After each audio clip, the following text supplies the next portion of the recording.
Right guys, so we've got another tutorial here. Tim has sent in his image to us and we're just going to be trying to recreate his vibrant, pretty soft looking landscapes. So we are working with this shot right here. So if you guys want the raw image, it's available to everyone inside of my course. And yeah, for this tutorial, this is the one we're working with. So as you can see, there's probably a lot of use of filters to really bring out the sky and a lot of these colors, especially in the sunsets. So really wide all the time. I'll be linking everything of his down in the description. I don't think there's too much going on in terms of fade. The image looks really smooth. And yeah, as you can see, we've got that shine coming out from the right. There's probably a lot of use of Photoshop a lot of the time. Clean, smooth landscapes, and you can see there's quite a bit of use of orange and teal going on, so we're going to be introducing a few of those tones. Again, I'll be linking him down in the description, guys. Go over there, give him a follow, and let him know you found him through this tutorial. Keep an eye out for the passcode that appears up the top right, and then you guys can get the settings for this tutorial. But don't skip the video, otherwise you'll miss that passcode. So watch the whole way through, and yeah, let's get into this. His image from his Instagram, and then the raw unedited image. So what we've already done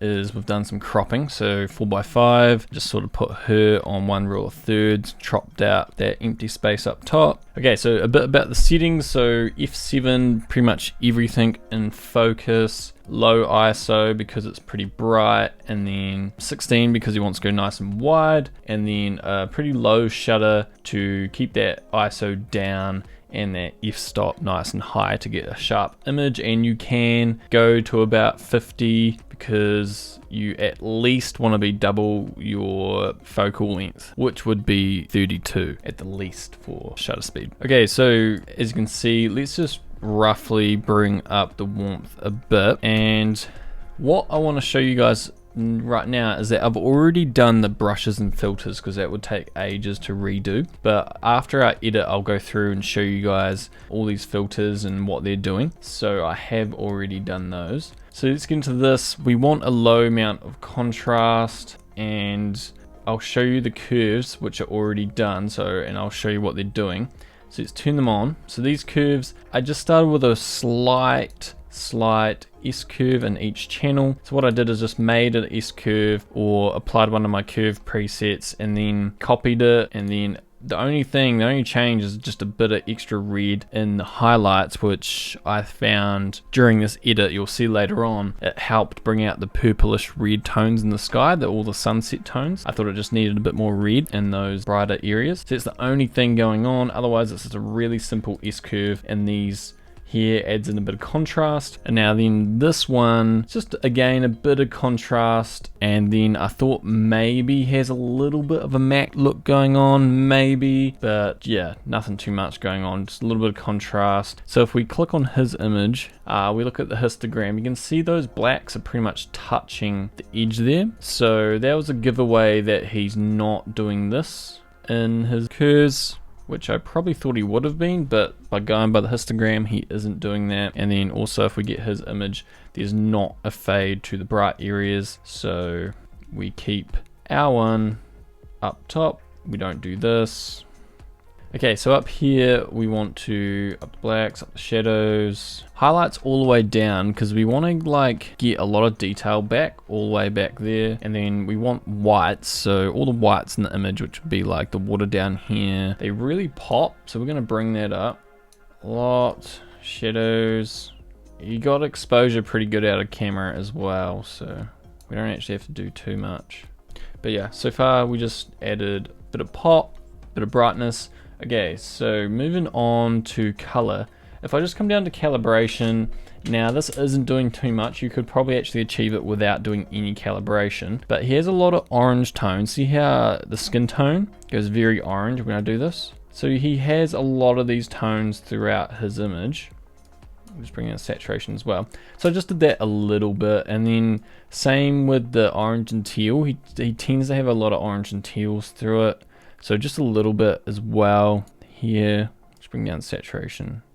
Okay, so you probably could achieve the tones without doing that calibration and just achieving them innate yourself, but I chose to do it a little bit Now, one of the main things I want to do is add warmth to this image. So the shadows here, you can see that if we zoom in, if you just look real closely, you can see how much warmth is down there. And then we look very cold over here. So we're going to do it in the split toning. So for the shadows, we're going to choose a nice orange. And then let's go with that. You can straight away see how that looks way more like his. Adding that orange into the shadows. And then for the highlights, we want to bring out those sunset tones. I'm going to go for about that. And when I play around with split toning, trying to figure out what I want, I also just slide this back and forth. Do I want more warm tones? I think this is more shadows, and then this is more of the highlight tones. I'm going to go with more of the shadows. Okay, so back up top just for a sec. We need to drop the clarity. See how that just adds that glow? He's got a real dreamy look to a lot of his images. Real glow. Let's drop the clarity. Maybe texture. It's hard to know, but we'll just leave texture there. Do it with clarity. There's a chance that he's dropping dehaze because he has such a soft glow to his images, but we'll leave it there. Right. Vibrance, he's got a lot of pop to his colors, so we'll up the vibrance, up the saturation a bit. And now we'll just fine tune all our tones in the HSL. So we'll just give them saturation first. Let's bring down those oranges. Greens can come down a lot. Let's bring out these aquas. They look real good. Blues are about good where they are. Purples way back there. Let's take them out. Magenta, take them out too. Okay, up to the hue. Let's shift reds. Not a lot of reds, kind of in the jersey there. Let's just shift them. They do look kind of purplish. We'll see. You might come back and fix that up. Oranges. Let's try the yellows. I want a bit more of a green out of these greens. At the moment they look quite orange. Teals, so we definitely want teals. So we'll go this way in the aquas, and then let's get the teals from the blues. Purples, not many in this image. I quite often go, it doesn't really matter. I go this way, just leave magenta. Okay, so let's come down to luminance, the brightness of colors. He has a real pop to a lot of his images, so trying to really create that warm looking sunset. So let's bring up the luminance of the yellows, creating a nice pop and warm feeling. Greens as well, making them pop out. And then we'll make those blues down the bottom pop out. And then I think we're good. Looks like he's tried to bring down the purples, maybe. What about magenta? Not much going on with magenta either. Okay, so we're about good. No grain, no vignette. Sharpening, I don't think his images have too much sharpening, so I'm just going to go default, possibly down, maybe. It's hard to know because he's either bringing down the clarity or the texture. And then he's also done something like really softened up a lot of the things on this mountain here. So if you zoom in on this one, you can see how there's like a walkway here. But over in his one, it's pretty much gone. So I think he's just tidied up the image, like taken some of these big bushes out or like really smoothed them out. And it's just made like a cleaner looking image. You might want to do this in Photoshop, but we'll try to do it here. It's taking out this stick here. That'll do for now. Taking out that stick there. You might want to take it into Photoshop, do a better job, feather it out a bit. Okay, so now I'll just show you the brushes and filters. So down the bottom here, we have just a drop in exposure that's going to bring our eye up, because our eye sort of like starts down here and goes up into the image. So we're going to darken the foreground. So here's delete, and then there it is again. This one, I just found that it got quite bright up the very top. Delete it. You can sort of see how we bring back the edge of the frame there. Sort of helps keep our eye downward as well. So that's the graduated filters. Here's the radial filters. So we just brightened the subject a tiny bit. Before, there's after. Over here, I just brightened this whole area a bit, I think. Yeah, 23. Delete.